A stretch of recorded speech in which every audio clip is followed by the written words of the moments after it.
ఢిల్లీ వాతావరణం ఒక్కసారిగా తీవ్ర ఆందోళనకరంగా మారింది. అక్కడ రికార్డు స్థాయిలో గాలి తీవ్రత అనేది ఉండటంతో వైద్య నిపుణులు అప్రమత్తంగా ఉండాలి అంటూ సూచిస్తూ ఉన్నారు.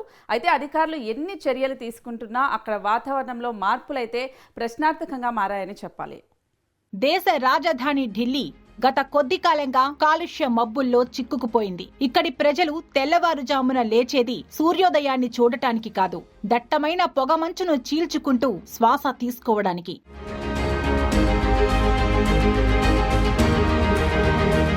ప్రభాత వేళ రహదారులపై పరుగులు తీస్తున్న వాహనాలు, ఆఫీసులకు వెళ్లే జనజీవనం అన్నిటినీ కాలుష్యం కమ్మేస్తోంది. ఎందుకంటే గాలి నాణ్యత సూచిక ఎక్కడ చూసినా ప్రమాదకర స్థాయికి చేరుకుంటోంది. కొన్ని ప్రాంతాల్లో అది చాలా ప్రమాదకర స్థాయిలో ఉంది. ఢిల్లీలో ప్రస్తుత గాలి నాణ్యత సూచి 395గా ఉంది.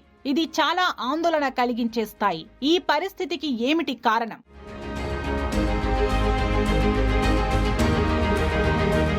పక్క రాష్ట్రాలైన పంజాబ్, హర్యానా రైతులు పంట కోతల తర్వాత వారి పైరు మొదళ్లను కాల్చుతుండటంతో ఆ పొగ ఢిల్లీని చుట్టుముడుతోంది. దీనికి తోడు ఢిల్లీలోని పరిశ్రమల నుంచి వస్తున్న కాలుష్యం, మందగించిన గాలులు, గాలి సరిగా వీచకపోవడం వలన కాలుష్య కణాలు ఇక్కడే నిలిచిపోతున్నాయి. ఈ రెండింటి కలయిక రాజధానిని ఒక కాలుష్య కాసారంగా మార్చేసింది.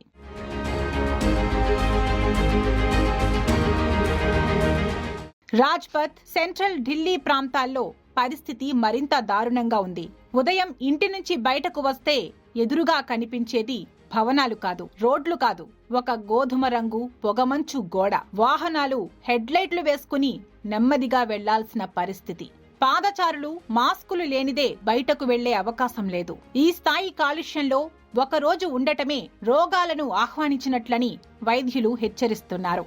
ఆస్తమా, బ్రాంకైటిస్, హృదయ సంబంధ సమస్యలు తలెత్తుతున్నాయి. పిల్లలు, వృద్ధులు, గర్భిణీలు ఎక్కువగా వీటి బారిన పడుతున్నారు. కాలుష్య నివారణకు ప్రభుత్వం గ్రేడెడ్ రెస్పాన్స్ యాక్షన్ ప్లాన్ అమల్లోకి తెచ్చింది.